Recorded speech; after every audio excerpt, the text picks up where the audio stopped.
agora confesso, me tornei ateu acerca do Deus criado pela religião. Porque o Deus da religião é um Deus criado pelo homem à sua própria imagem e semelhança. Porque a Bíblia diz que Deus criou o homem à sua imagem e semelhança. A religião cria o seu Deus à imagem e semelhança do homem.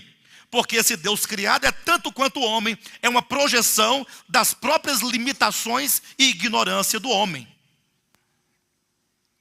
Então, quando eu digo traga aqui o Deus de vocês, apresente, e eu explico com todas as palavras possíveis, é porque você olha, se você for honesto.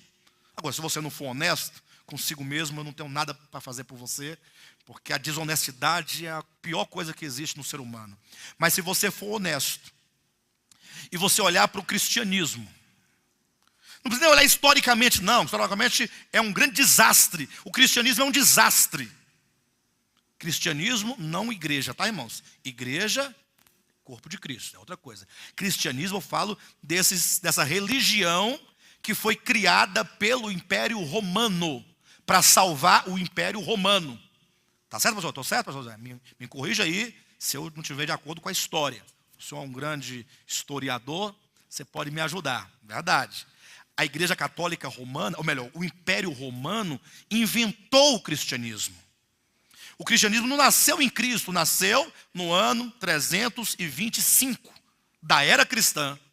Quando um homem vendo o seu império desabar, ele falou assim, ou eu vou agora criar um elemento para sustentar, para solidificar o império, ou então estamos perdidos. E aí ele criou a Igreja Católica Apostólica Romana. Está escrito lá o nome. Não sou eu que estou dizendo, não. É o nome que está dizendo, pastor Josué. Ah, não sou eu, não. São eles que estão dizendo que a igreja é romana. Porque foi o Império Romano que fez. E que matou milhares e milhares e milhares e milhares de pessoas ao longo da sua história. Em nome de Deus. Em nome da Escritura. Então não é nenhuma acusação.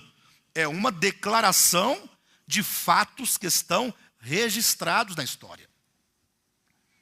Então, o cristianismo, desse ponto de vista, ele é um desastre.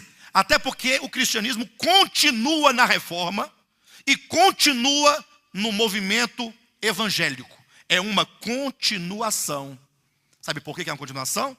Porque quando houve a reforma, dever-se-ia voltar ao primeiro século para resgatar a igreja de Cristo. Mas não. Eles não voltaram. Eles travaram uma batalha política contra um outro sistema político. É um grupo lutando contra outro grupo pelo poder.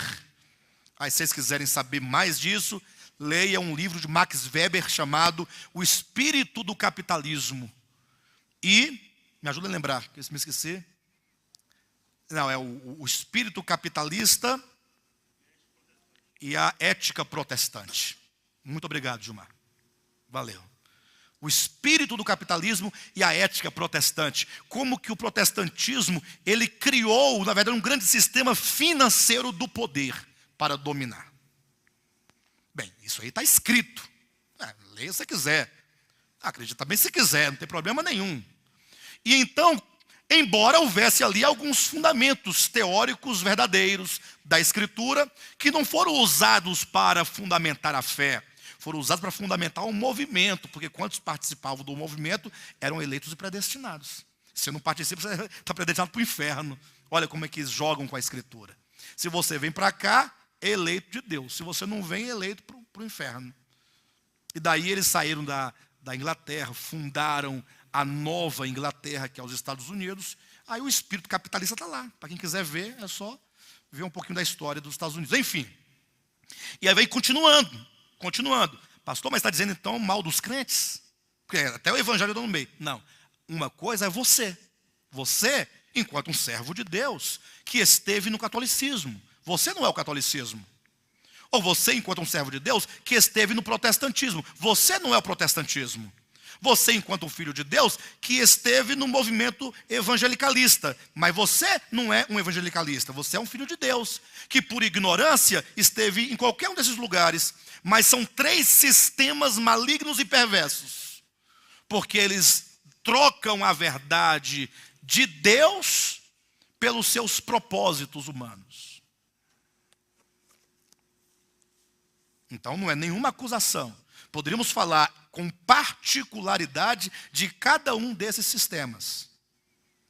Então, o cristianismo, do ponto de vista histórico, foi um grande desastre.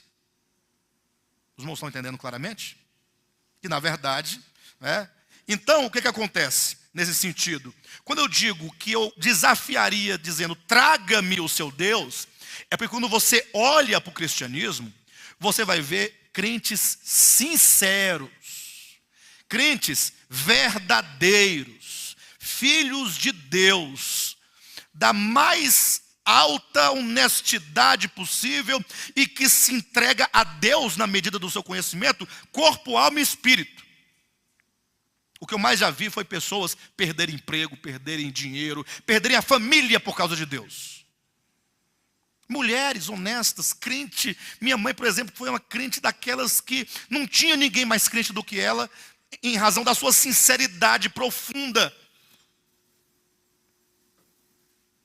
Mas que viveu clamando, olhando para cima e dizendo, Deus, o Senhor não vai me socorrer nas tribulações? E a religião dizendo, vai, é só um pouquinho que ele está chegando. E com isso, já morreram milhares e Deus nunca veio. E quando eu digo que eu desafio, é porque eu gostaria de ver esse Deus se manifestar efetivamente na vida do que clama.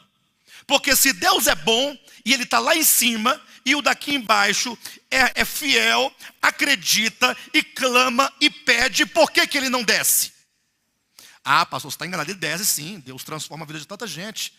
Então olha para as igrejas, seja honesto, olha para as igrejas, é campanha e mais campanha, e está cheio de sofredor, e uma minoria que detém o poder e tem o dinheiro do povo, que está todo mundo aí rico, tem uma casta de pastores milionários, e o povo chorando e gemendo todo dia nas campanhas, e Deus não vem, ou vem? Seja honesto, Ele vem? Ele vem?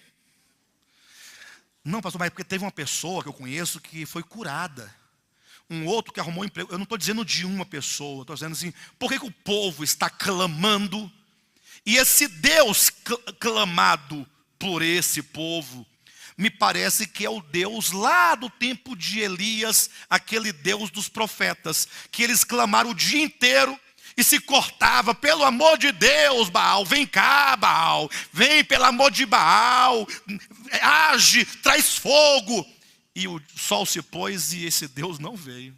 Ou veio? Não veio. Por que não veio? Porque não é o verdadeiro.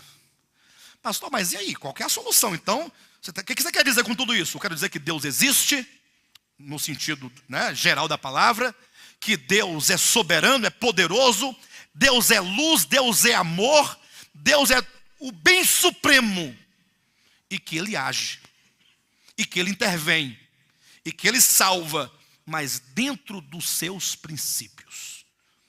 O desafio não é contra o Deus eterno, mas é contra esses falsos deuses, que são apresentados como se fosse o Deus verdadeiro. Não é nenhuma revolta minha contra o Deus. A revolta, e tem uma revolta santa, como Jesus tinha aquela revolta no coração, quando viu o templo cheio de cambistas, é ver uma multidão de pessoas sofrendo, chorando e gemendo, e jejuando e orando nas vigílias, dando o seu dinheiro, o seu carro, suas casas, para esse Deus vir, e esse Deus não vem.